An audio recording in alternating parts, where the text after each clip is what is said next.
Hi, everyone. Welcome back to my second episode of Forever Yours podcast. I want to introduce our guest today. Her name is Shawna. Hi, Shawna. Hi, I'm excited to be here. Dude, I'm so excited to have you. Obviously, we talked about this last night and it was like super random.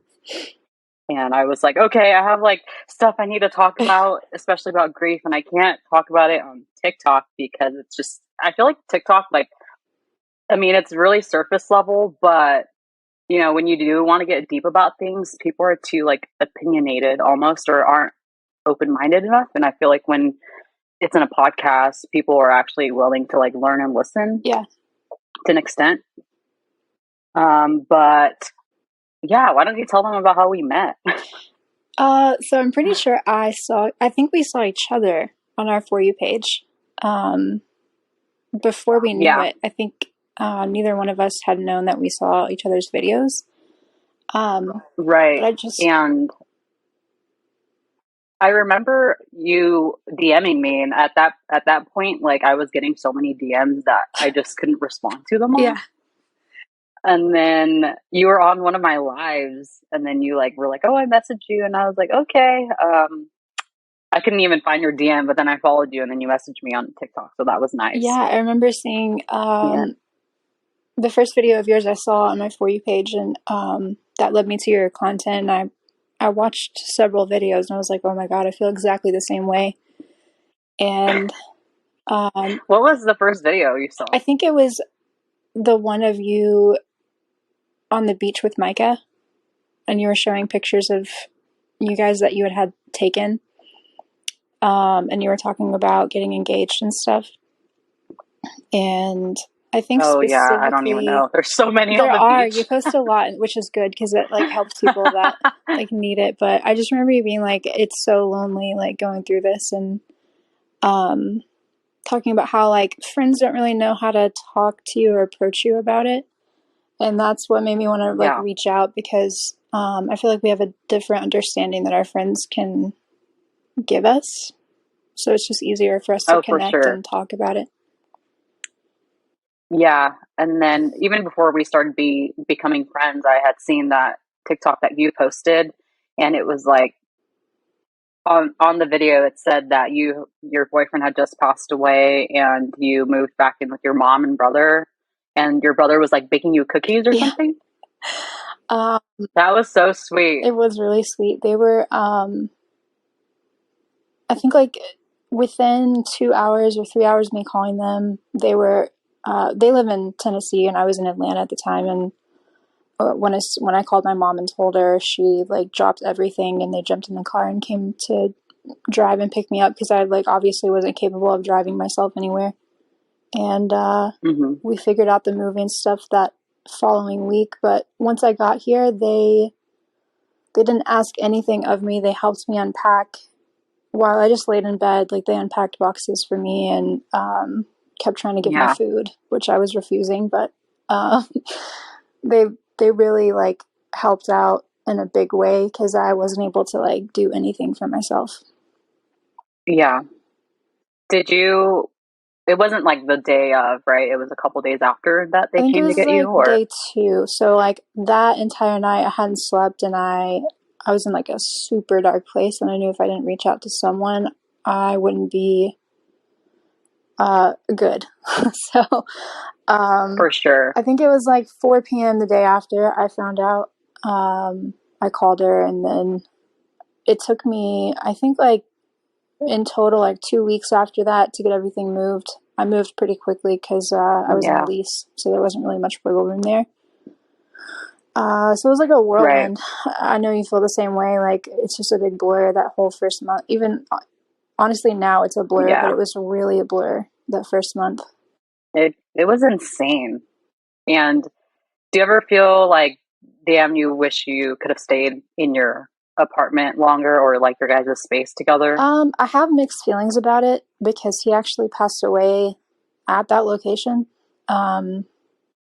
So it was really, I had to sleep some nights there alone, and it was really difficult for me. It was almost like I could see his ghost like walking around. I don't know. It was like out of the corner of my eye, I could just picture him walking into the room, or like when I walked into the kitchen, I would still see him sitting at his desk, like working, and it was really, really hard. Yeah. So in the end, I think it was good for me to move, because I think it just would have driven me crazy if I stayed. Especially being in Yeah. Atlanta by myself. I had never lived there before, so yeah. Right. Yeah. Because for me, I moved in with Micah and we had lived together pretty much just, it was 1 year, just a couple days after he passed, or like maybe like around the same time frame. But still, it was still like a different town, and I didn't really have friends or family, so it was Right. like it was just strange. And for me, I knew it was the right decision to move as well, because I think things could have gotten really bad for myself being there Right. alone. But still, I mean, my situation is different because Micah didn't pass away there. So I miss like our little house together, and like, I don't know, just being there. But looking at the bigger picture, I knew it was the right decision to move. Right.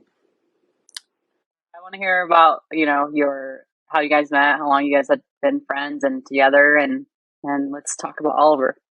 Yeah, so that's pretty much like all I've wanted to do since he passed away, was talk about him, and it feels good to hear Yeah. an inquisition about him. We met at work. We did sales together, and we spent a lot of time in the field as friends, and that transitioned to like a best friendship. We were together a lot because of work. We were in the office at 9 a.m. and then we would be in the field till like 8:30 at night. And then after the field, we would go to like team nights and stuff with our office crew. So we spent a lot of time together. And in fact, I dated one of his best friends for about 3 months, and I would always call and complain to Oliver about all the things that he did. Oliver would give me dating advice. But after that year, we were hanging out, and he kissed me, and I was like, oh my God, I have feelings for this person. And it was like we never looked back. So building our relationship on a friendship foundation, I think, was the key to us being together. I think it was like the most valuable part of our relationship, was that we built it on friendship. And we were together for 4 years. So yeah. Damn. I know. Yeah, it's so crazy how different relationships bloom. And for you and Oliver, I think it's sweet that you guys were friends first, because you guys got to know each other best that way, without the pressure of having to build a romantic relationship. Yeah, we we definitely saw like every side of each other. Like Yeah. him like burping in my face and stuff. I don't know. We got all of that out of the way like really early on, so Yeah. it was funny. How was that transition from being friends and then going into like being boyfriend and girlfriend? Honestly, it was like blinking. When Yeah. he kissed me, it literally changed everything, and I like Hmm. didn't have any doubt in my mind at all. Like it's just like I blinked and I had a different perspective. And Yeah. it was funny because my friend Lindsay and I used to joke, and we were just like, Oliver doesn't have boy parts. Like he's just like a Ken doll. He's just here to tell us jokes. And like, I never thought of him in a romantic way until he kissed me that night. And there were so many, like, we spent so much time together. There were so many nights that it was just normal for him to like show up with a case of beer for himself, and like he would grab me takeout. And it got to a point where I was like, you don't need to call me first. Like you can just show up if you want. Cause I was like, I'll always be home after work. And it was just natural. It wasn't like forced or anything. And we were just like best friends. Hmm. Did you guys meet in Atlanta, or where'd you guys meet We met again? in Knoxville. And Okay. we had just moved to Atlanta a year ago. Well, not now because it's been like 7 months, but in like June of Yeah. 2020, we moved to Atlanta. Gotcha. Yeah. Was it for like his work? Yes and no. His work wanted him to be closer to a bigger airport, so we were looking at different Okay. places. We were even thinking about moving to Nashville or California, and his family lives in Atlanta, and we're also huge Braves fans, so Atlanta was like a no-brainer. Yeah.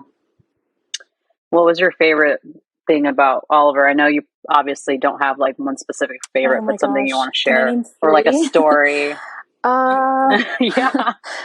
he he he's very brilliant. He was very brilliant. He studied at Cambridge and he was just 15.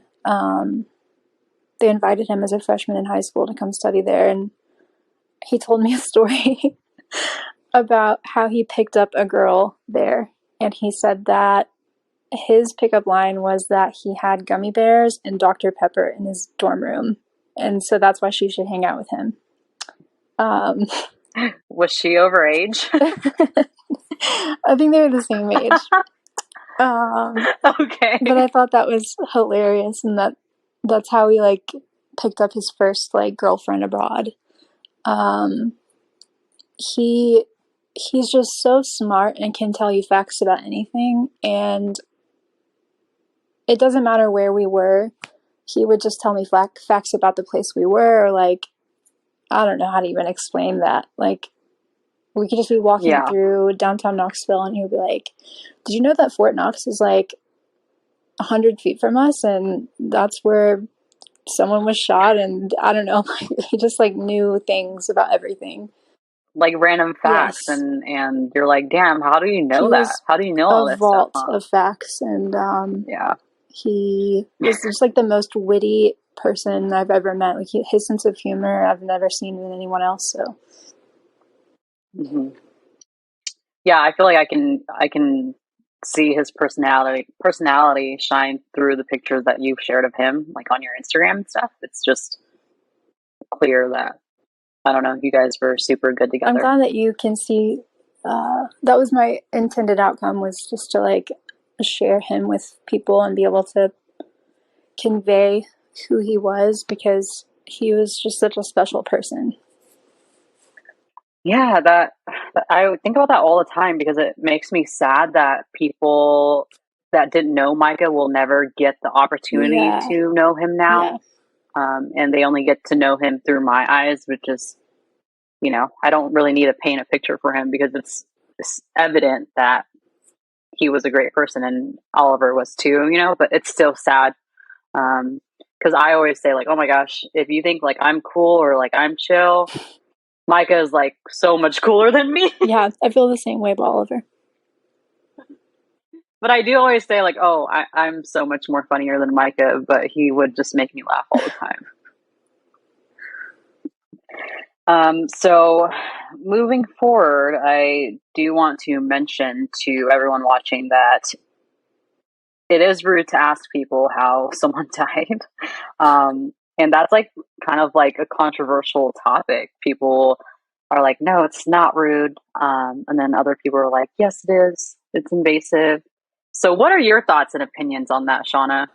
I have lots of mixed feelings about it, because I Yeah. feel like every encounter on the spectrum about it.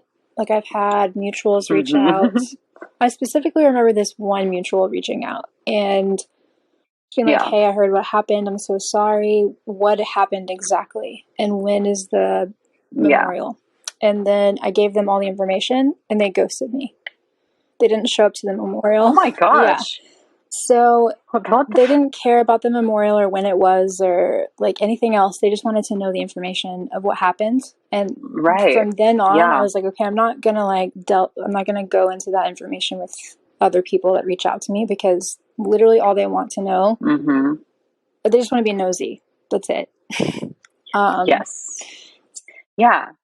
but other times though, like I find I, like connecting with other widows, I think it can be helpful to right. share the story.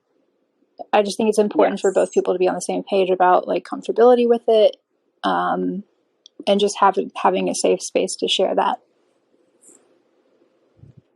Yeah, I agree with that too. And I always tell people that if someone wanted you to know, they would tell you. You wouldn't have to ask them. Right. You know what I mean? Right. For example, if Micah actually did die from a car crash, because there are so many fake articles that say that he That's did, crazy. then I would openly be like, "Oh, Micah died in a car crash," and then that would be it, right? Mm-hmm.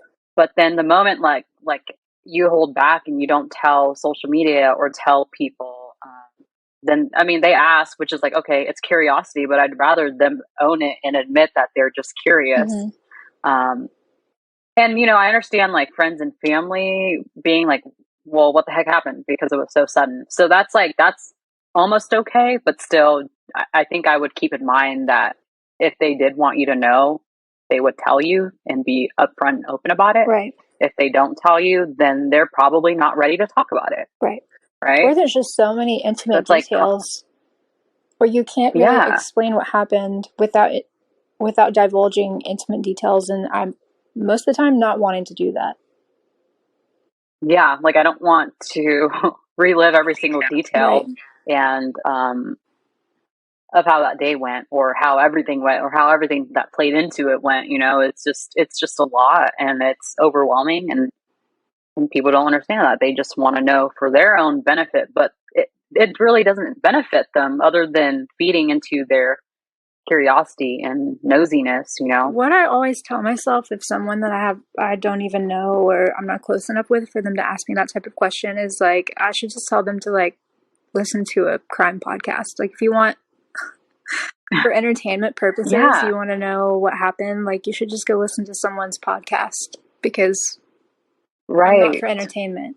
Because exactly, like my life is not for your entertainment, and people tend to forget, and I just feel like they're just so disconnected from reality and like real emotions and real trauma that they're Right. like, oh my gosh, like, well, why are you posting this if you don't want to talk about what happened? And it's like, well, that right there is just entitlement. And I've dealt with a lot of that, and I've talked to you about it too. Right.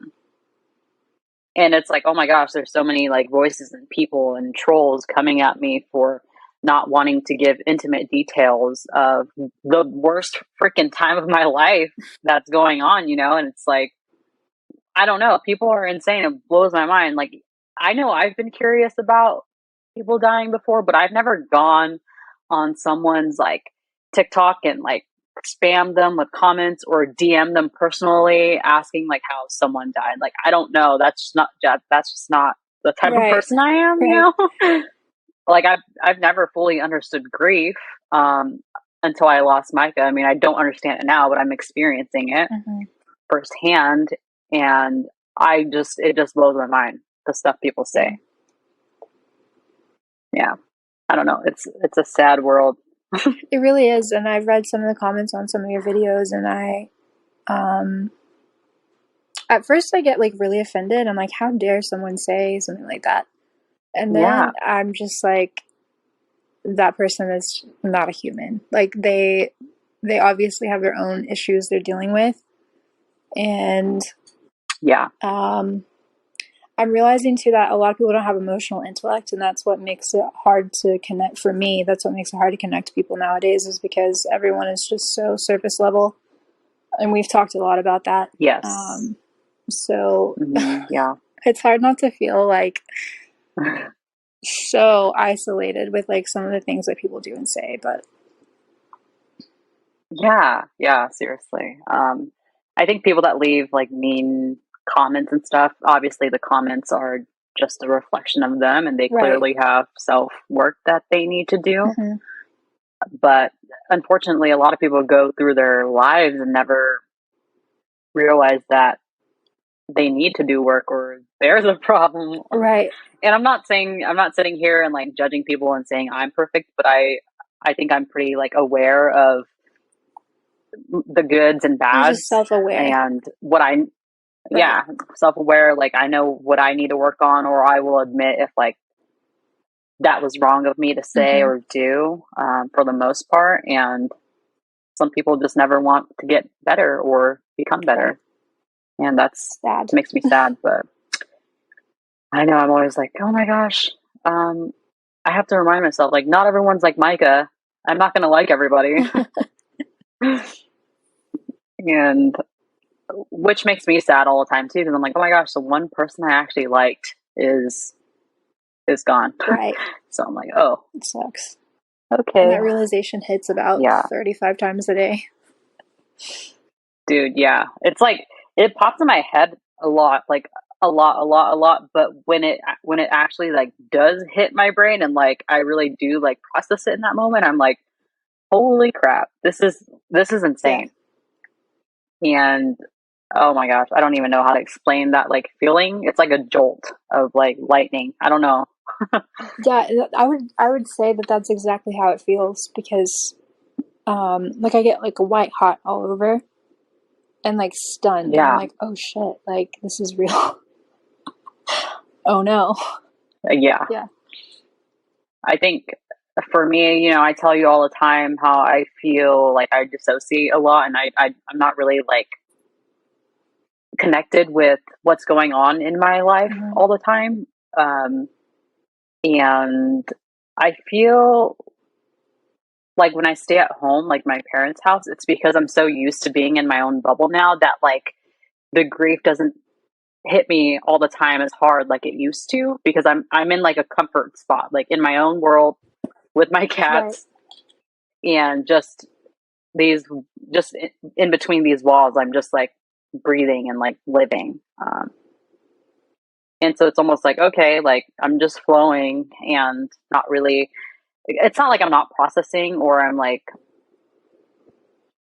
trying to hide away from the feelings. It's just, I'm just in the space where I'm just like, okay, this is what I'm going to do all day. And I don't know.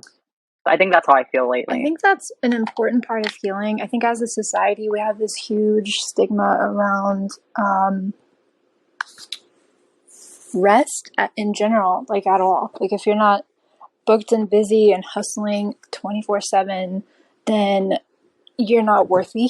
And I think I've had a lot of pressure um, from family, like people I've talked to, and they've been like, "So when are you gonna go back to work?" Or like, "What are you doing every day? Like, are Hmm. you, you know, making sure to keep up with life?" And I'm like, I need rest. Like, my body has Yeah. to process like what the heck just happened to me, and um, Hmm.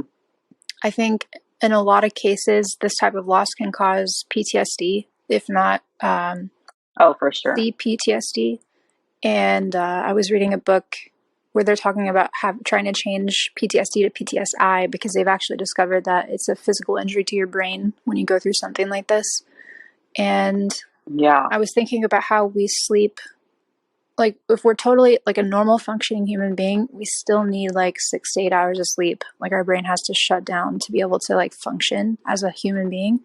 So then when Hmm. you tack on like this magnitude of loss and grief and trauma onto that, like just imagine like how much more rest you need as a person to do the basic bare Right. minimum, like breathing and thinking. So I Yeah. try to have grace with myself, and I too am in my little bubble. Like, I don't really go out much at all, and I try and like do a lot of self-reflection just by myself, like in solitude, because I've found when I put myself out there and like try and do social things, it actually backfires, and then I feel worse later. Yeah. So I Right. try and just take time to myself.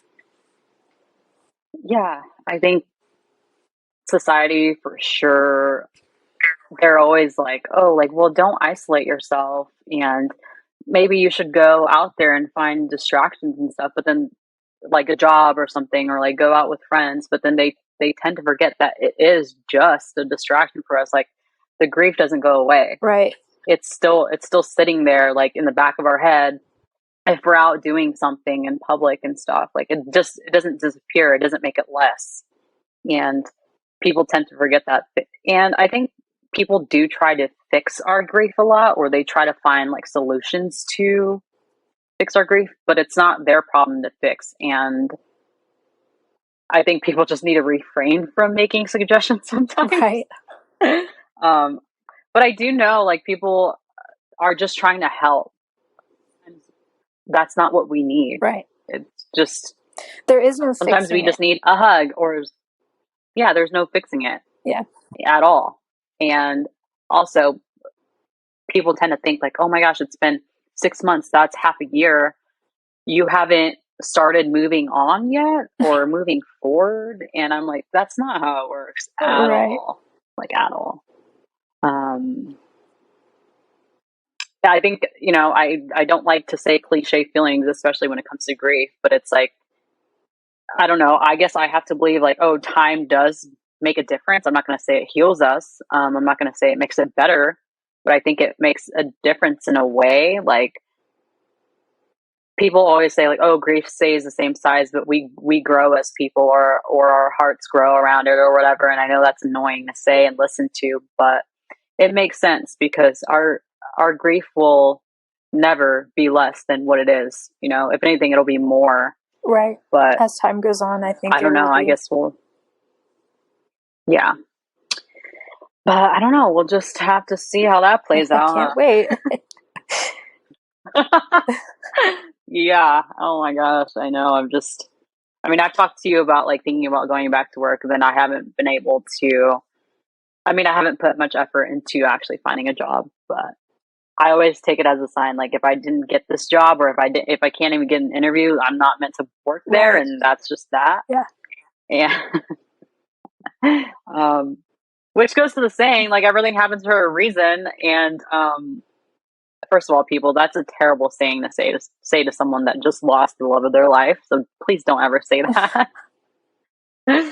I've had so many people say that to me. Not so much anymore, but I think at first people will say like everything happens for a reason, or God has a plan. And I'm like, I don't want to hear any of that right now, It's right? just not Like, helpful. Even if it were true, no. it's just not it's not helpful at all to say any platitudes at all. Like he's in a better place, or it was his time to go, or Yeah. anything like that. Yeah. Right. I, especially now, like, I wouldn't say those platitudes to someone. I may use them for myself sometimes for certain Mm-hmm. reasons. But I would never say that to you about Oliver. Like, oh, he's in a better place, Shauna. Like, it's fine. To help, like, so I even had this conversation with my grandmother, and she's like, okay, well then what do I say then? And I Yeah. didn't have an answer for her, but I did after reading Megan Devine's book, or Devine, I'm Hmm. not sure how you pronounce her name, the It's Okay That You're Not I Okay. don't know either. She says that if someone won the lottery and then ended up like losing all the money, or they got robbed like the day after, like if you get like $3 million dropped in your bank account from the lottery and then you get robbed, someone saying to you like, well, at least be like at least you should feel lucky that you won in the first place. Like a lot of people don't even get to win. Okay. Yeah. Okay, well, I still don't have my Yep. $3 million, so it Yeah. doesn't, it's just not a helpful thing to say. So I think like instead of focusing on what we should say to people, I think like just offering support in general, and just like the most comforting thing that I've heard this whole time is when someone's just like, yeah, this sucks. This sucks so bad. And I'm sorry that we're here. That's literally the most comforting thing I've heard. Yeah. Just Yeah. acknowledge like how I feel, I, and don't try and like offer mhm. advice to me. Yeah. I really like that comparison actually about the lottery, winning the lottery and then losing it, or getting robbed of it, right? Right. Because that's kind of like our lives are completely robbed from us, like our life and our future. Right. Um, so that's a really good way to explain it. I sometimes I don't have an answer for people either. It's like, well, what do I say then? I do tell people just offer support, and don't don't say let me know if you need anything, because we're not going to let you know. We're definitely not going to ever reach out. Yeah. But but I think it's like it's nice when people are like, okay, like, yeah, this sucks, like, I'm here for you, and really mean that. Though it's like, check in, even if like we're not open to talking or open to like seeing you. It's just like, if you're just like checking in, like even once a week, like texting, like, oh, hey, I'm thinking of you, like, how are you today? I think that is better than ever offering any like advice or platitudes or Right. whatever, or Right. suggestions, you know? I agree.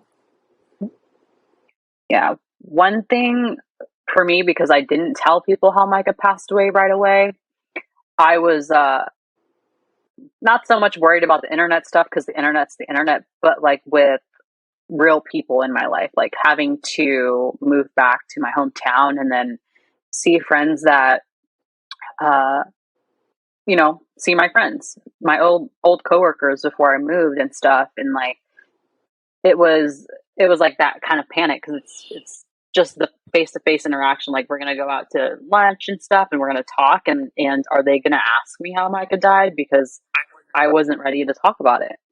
Right. But it kind of blew my mind because you know I'm pretty young, so my coworkers like are around my age group and stuff, and the people that I did see, nobody asked, Oh, yeah. and that was like a breath of fresh air because I was so concerned that people were going to. It was almost like an anxiety thing. Um, and so when my friends didn't ask me, I was like, okay, there's clearly something wrong with other people asking. If like my young friends knew not to ask me, people that are like 40 years old shouldn't be asking. Like, you know what I Yeah. mean? Um, and the restaurant that I worked at where I met Micah, I knew people were like talking or trying to figure out like, oh, like, do you know what happened? This and that. Thankfully, nobody asked me to my face because I was at a point where I was very open and upfront with people about grief Mm-hmm. and straight up telling them like, you know, that's rude to ask. Like I'll tell people when I want to, and I think we need to educate people more a little bit about grief and just people's, I don't know, curiosity, going back to what we talked about earlier. I But agree. I don't think death is yeah, talked about near enough. And it's yeah, something that we're all affected by, and we all inevitably are going to die ourselves. So yeah, I think I'm also guilty of this, but we all just seem to live in a daydream world where death isn't real and it's not going to happen to you, and it's certainly not going to happen to anyone you care hmm, about. And then when it happens, you don't really have the yeah. tools to deal with it, and the people around you don't have the tools to help you deal with it. So it just ends up being like Hmm. more painful than if there wasn't just such a stigma around death and dying and grief. I feel like there's just such a stigma around everything, which I mean makes sense because like we talked about, it's just everyone is surface level. So I always wonder, like, people that have a bunch of friends, what do you guys talk about? Because I can't talk about someone's drama and boyfriend like drama every time I see them. Right. You know, it's just being surface level is more exhausting to me than like having a friend that I can talk to about deep stuff with or real life stuff with, you Right. know? And so I'm like, okay, yeah, that's why I don't have any friends. That's why Micah didn't have any friends and we just had each other. I think we share that, you and I, And with the like if there is no emotional depth, it's just like way more difficult to form a friendship with someone. It's just more effort, and there's nothing. I don't want to say to gain because that's not the right word. It's just not as fruitful as if you like if you were able to yeah, connect on more of an emotional level. And I think a lot of people aren't great right. about talking about emotions in general, much less the very strong, deep ones that we are feeling right now. So it makes everyone uncomfortable. And I've also Yes. always lived by like people are only willing to meet you as far as they've met themselves. So if people are running from their own Hmm. emotions, like how in the world could they talk to you about yours? Yeah. Yeah. And that goes to last night when you and I were talking, you had said that you think that you and Oliver are soulmates and twin flames. And if you guys don't know what twin flames are and you don't believe in that stuff, twin flames pretty much kind of mirror each other and you learn lessons from each other. And usually a lot of people will say that twin flames don't usually end up together when they find each other in this lifetime because they get together and then they figure out that they have stuff they both need to work on because they are mirroring each other and lessons to learn, and then they end up breaking up. And so do you want to talk about like what you like yours and Oliver's relationship and all that spiritual stuff? Yeah, I guess I could like Soulmates and twin lightly touch flames. on some of the things that happened in our relationship. I know in the beginning, Oliver was seemingly on like a destructive kind of path with himself. Um, I guess after that first year of us being friends is when it started to come to a head. And he kind of just seemed to he was like trying to destroy everything in his life, like with his family. He owned a business, and he seemed to just be making like every purposeful mistake you could make. He was just being very self-destructive with his health, and he was being self-destructive with our relationship. I think he was dealing with a lot internally and did not know how to deal with that. And so I really, really tried to show him unconditional love. And I pretty much was like, you can do whatever you want, but I'm not going anywhere. And it was kind of like he stopped throwing his temper tantrum and realized that I wasn't going to go anywhere. And the real Oliver kind of came out. And we both like were a mirror for each other. Like we showed each other things that we like needed to work on, and we tackled those as a couple. So, I know you and I have talked about it. Like we put so much work into overcoming things as a Yeah. couple that most people would give up on. And to finally come to a place where like our love was just so pure and genuine, and it was just pure. And then for it to just end like that is really hard because we put so much work into it and we had overcome so much. And I also just feel like the way it was just so natural, and I felt at home with him. Like I felt like he was my home. So I just felt really comfortable and natural around him, and it was like weird if we were apart. Like I didn't feel like myself.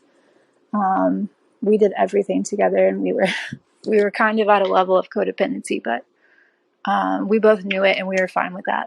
Yeah.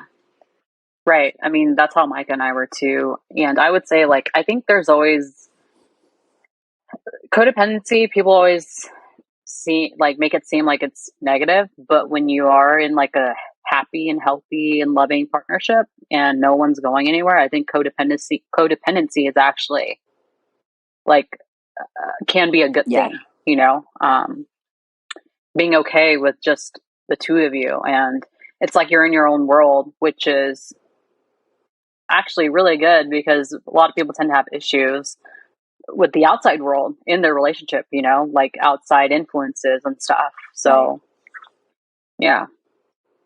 Yeah, definitely. That just makes me sad. Yeah, same. Thinking about it's hard because I know. I was like, oh my gosh. I feel like our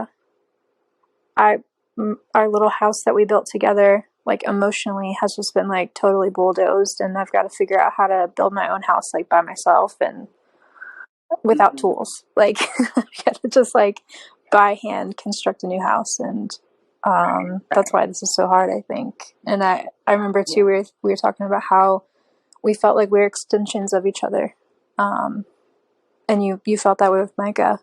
I think forming an identity within a relationship, like he kind of just helped me figure out who I was, and now that he's gone, it's like that identity is gone, and so it's almost like we're having an identity crisis because now we have to go back to, like, I feel like I'm reverting back to like when I was single before I met him, and I don't want to be in that position. So yeah, I hate that feeling. Being back in my hometown, it's funny, I used to tell my mom and dad when I first moved out when I was 18, moved out of their house, like I would tell them like, oh, I'm never moving back in here because why would I? right. You know, once you move out of the house, you're like out of the house. Little did you know. And yeah, right. I'm like, dude, was I fucking like foreshadowing or what? Like, damn, I don't know, because it's still like it blows my mind every day that I'm here. I was like the first child to move out, the first child to get a job, the first child to get my own car, and I had all these things because I was the independent child and the black sheep. Same. And didn't need anyone. And then I met Micah, and then it was like, okay, cool. Like I let him, you know, be or play like the masculine part in a relationship. Um, not that there's any like gender roles in relationships or whatever, No, but I but know what you mean. It's I more of a submissive. yeah, like Yeah. yeah, exactly. Like I let him take care of me like the way that any woman should be treated, you Mm-hmm. know. And then for that to just like go away, it just sucks. Yeah, that's also a hard concept to wrap our heads around because I'm also like the hyper independent, really driven. Well, I was. I don't know if I will ever be that again, but before we met, that's how I was, and he really stepped up and took care of me in many ways also. And I had never let a guy do that because I was so Yeah. prideful, I think. So the fact that I finally like let my guard down and let him take care of me and then it's gone, it's like that's hard to adjust to. And like in Hmm. today's economy, like it's really hard to afford to live if you don't have a partner to share expenses with. Oh yeah. So from going from a two-person income to a one so suddenly was really hard, especially with like inflation's on the rise like daily. So it's really hard to live with. Hmm. Yeah, I think people tend to forget that there are so many parts of losing a partner. And I'm not going to be biased, but I actually am kind of biased. And I do think that losing a partner is definitely at the top of the list for one of the hardest things you can go I through, you agree. know? I agree. Um, I'm very grateful that my parents are still alive and my grandparents are still alive, but I can just, because you and I both know that death is inevitable now. And I just know if like one of them died tomorrow, of course I would be fucking heartbroken and sad about it, right? But I just know my grief would be different. I, when you lose like your parents or grandparents, it's still like, okay, you can kind of still continue your daily life Right. almost. But then when you lose your partner, it's like, well, what's our daily life now Right. going to look Right. like without them being a part of it? No text, no call. Like our lives are completely turned upside down. Like it's like we died too, and I think people think we're being dramatic when we say that. Like, But oh, it's true. we lost ourselves or we died, but it is true. Like I feel like a little kid again, trying to figure Same. out what I'm doing with my life, Same. Um, and I hate that. I feel like a kid that's been dropped in the woods and it's like nighttime and there's like no light. There's Yeah, no like I have to figure out how to survive the night and I don't know how to do that. yeah. Um, that's I interesting feel you like said that. we're yeah, I feel like we're in Walmart and We like a lost our little kid in mom. Walmart and you lost yes, yes, that's what it feels like. Except we lost our freaking partners and like, we won't ever find them again. That sounds Right. really sad to put it that way. No, but it's true. And I mean, I that's a only great way to laugh put it. like yeah, I only laugh when I'm sad. So if you guys are wondering why I'm laughing, it's because It's to I'm cope. like laughing the pain away. Yeah, that's like my coping mechanism these Same. days. It's like I don't cry anymore; I just laugh. Um, but yeah, it's hard. Like I think, see, the reason why I wanted to do this podcast is to be able to talk about all of this, um, and not just with myself because this is what goes on in my head all day. Like everything I'm saying out loud is like this is just on repeat. Except it's like I turn the volume down a little bit because it's just too overwhelming for me to take. Right. But I mean, I know you feel the same. I know you think a lot too. Like, Oh, it's just, constantly. that's just how it All day is. long. Yeah. Yeah. Yeah. And, uh, so I was going to ask you what your thoughts and opinions are on the afterlife. Well, I'm still doing lots of research off and on. I don't have fully Yeah. formed beliefs on everything, but I have hopes for how it is. And I've found Yeah. certain things that have resonated. I know for sure I want to believe that he's around and he's just in a different form and I can't see him or talk to him. But he's still able to like watch over me and hear me if I talk to him. I just Yeah. can't talk to him face to face, but I'm hoping that if I say things out loud that he can hear me tell him I love him and things like that. Yeah. I do think that there has to be an afterlife, because I just can't comprehend how we could go through this level of pain and then it could feel so visceral for nothing to just be Right. there when we die. Yeah. So I've been watching a lot of documentaries on mediumship, near-death experiences, and like soulmate, twin flame type stuff, and like reincarnation. Yeah. Did you ever have any like beliefs at all before Oliver passed away, or did you ever think about it, or it was just something that you never really like focused on or came to mind? Honestly, like I didn't focus on it too much because I've only lost my great grandmother, and Yeah. I lost when I was in high school. One of the officers that worked in the school that we were all really close to passed away, and that was really hard. But it obviously wasn't anything close to this kind of loss. So I Yeah. hadn't really Yeah, for sure. experienced like a super like detrimental kind of loss before. So when my great grandmother passed away, I was 11 or 12, and I remember having a dream. I could like smell her cooking.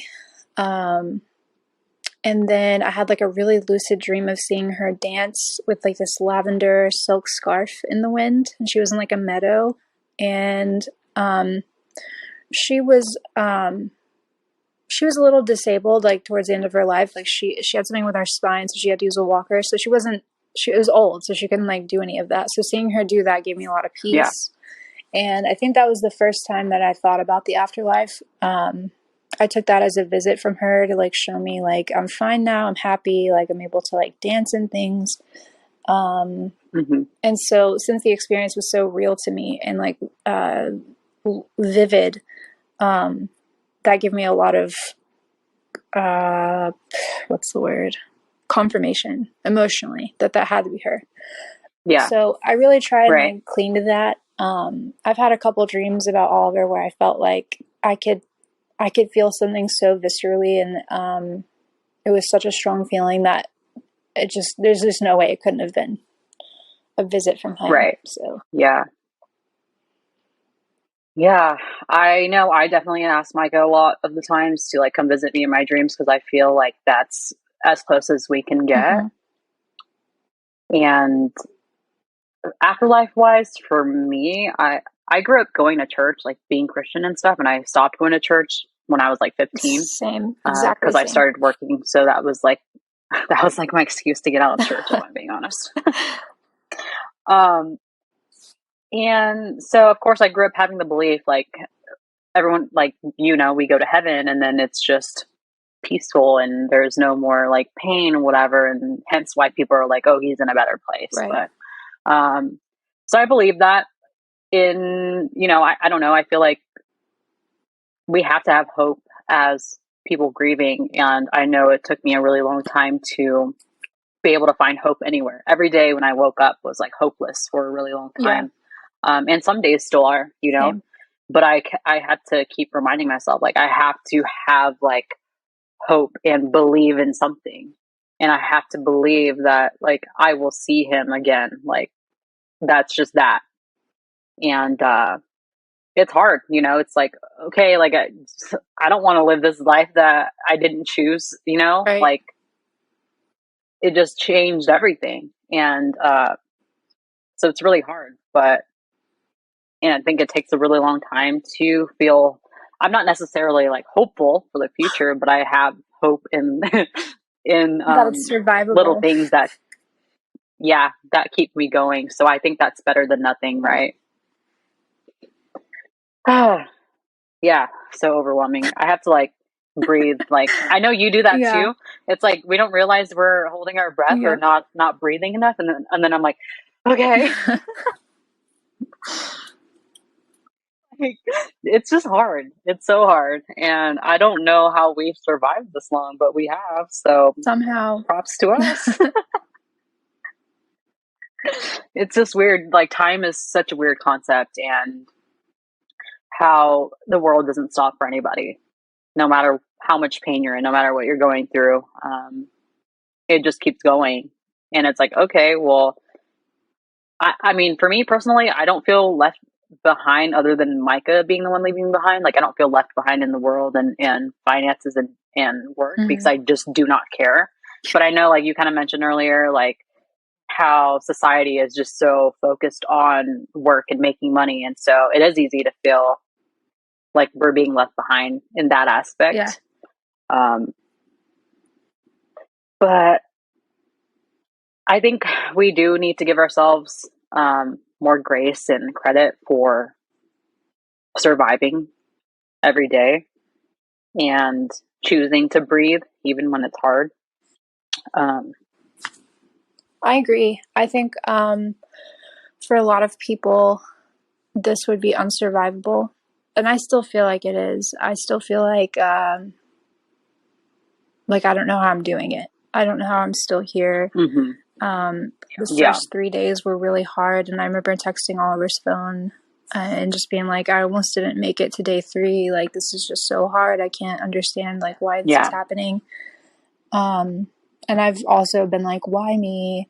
Like, but if it weren't me, it would be someone else. Yeah. And so I just am learning a lot about myself and how I have certain expectations for life when you shouldn't have expectations at all, because you literally don't know what will happen tomorrow.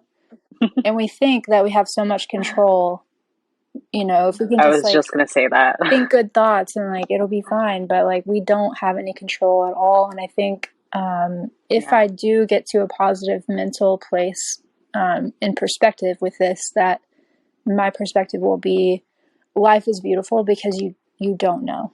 And that's why you have to live every day like it's your last. I've always thought that was so corny, but it's true. Yeah, it is so true. You have to live that way because you genuinely don't know when you won't be here anymore. Yeah. I know that it's kind of like if you and I both look back, we didn't think Micah and Oliver were going to die, right? Clearly. Yeah. And so you and I both didn't live that life of fear of death, I guess. And I think that's a good thing because we made the most out of it. Aside from looking forward to the future, which I think everybody should look forward to the future, right? But it does go back to now where our perspectives have changed a lot, and we will never ever live life thinking the same, because we know that it's inevitable now and everyone's going to die. But I know, like, my family members can't comprehend what I'm going through or even have that mentality of like, oh, my husband or my wife can die tomorrow. No one truly comprehends it. You're right. I think that's okay because I didn't comprehend it. Yeah. But it just, I mean, I'm not saying like, oh, they should like think about this every day and be scared, because no, nobody should live like that. But I think if there's like a lesson that they can learn seeing this happen to me, I would say it's just to like live every day with love. Right. So you don't wake up tomorrow and then regret or feel like you didn't love this person enough, or you didn't put enough effort, or you should have been a better, whatever. I don't know. But it's just, I would say like, do everything with love, like live your life through love, and like, I don't know, just be kind. I think that's just the best way to live. And then, because we don't know what's going to happen. I agree. I think it would be unhealthy to like have that in your brain all the time. Like, oh my gosh, they could die tomorrow. But in the same breath, I'm fortunate that Oliver and I's last interaction was a pleasant one. And I think about all the times we like had little arguments about dumb stuff like in the past, and how I would have felt if that was our last interaction together. So, and I still feel like, oh my gosh, I didn't do enough, even when I know I did. So like, imagine if you did have a terrible last interaction with them, or you had a fight or an argument about something that didn't matter in the grand scheme of things, like it would just like eat you alive. So I Yeah. just try to think about every interaction. Oh, I know. I try and think about every interaction I have and like, would I be happy if that were the last one? And I think that's normal for us yes. to think with like what happened to us. But if it hasn't happened to you, it's like almost impossible to put yourself into that mindset. Right. Yeah. Yeah. Um, and you and I can go more into like all the not events, but traumatic events Mm. that happened in another episode. So we can be more open about it and talk about it more if you want to. Yeah, I would love to. Um, so yeah, we don't have to do that today, but that's something we can discuss and share our trauma. And oh my gosh, I'm sorry. I don't know. It's so hard and like so weird. I can't even believe I'm doing this right now. You know what I Right, mean? Like right. I made a podcast on grief. If you asked me that ago, that is not what I thought I'd be doing now. Same.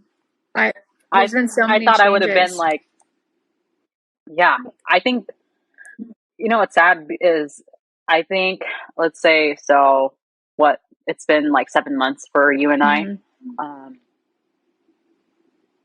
and we're at the end of the year, and I think at this point, if Micah was still here, we would have like had our wedding almost planned out already. That's really sad to think about, Right. actually. Like, oh my gosh, my body just got like all weird, but It's crazy like how it's true. drastically our lives have changed and like Yeah, forever will be yeah, changed. Yeah. right. Oh my gosh, I just like broke my own heart thinking about that right now That's the worst. because it's true because he and I we didn't want like a super long engagement. I think like a year would have been like good for Hmm. us. Um, because like once I moved in, we were like pretty much married already, and it was just like we were just one person, and it was just us as a pair, and you can't split us apart, and that was Yeah, that. that's something I'd actually like Um, to talk about because there's also a stigma around married, engaged, boyfriend, girlfriend, um, mhm. and like how there are different levels of grief based on that. And I think that's absolutely not true. I Yeah. had a family member say, well, why are you so sad? Granted, this family member has a brain injury, a traumatic brain injury. So they don't always like say the most helpful thing, but they said, why are you so upset? Yeah. You weren't even married. Um, it's a terrible Right. thing to say first off, no matter what. But second off, Yeah. like it doesn't qualify love. Like you and Micah, with or without an engagement ring, with or without a wedding, were just as much in love as you probably ever would have been. And Oh yeah. that doesn't change. Like getting married wouldn't change how you feel about each other. Like it's not like you just like, No, it okay, wouldn't we're stay married the now. same. Like I love you more. Like Yeah. it's a love ceremony and a Right. tax benefit, honestly.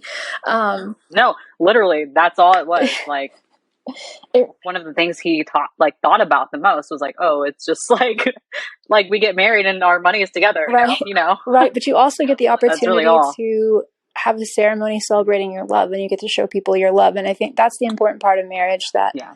people don't really focus on.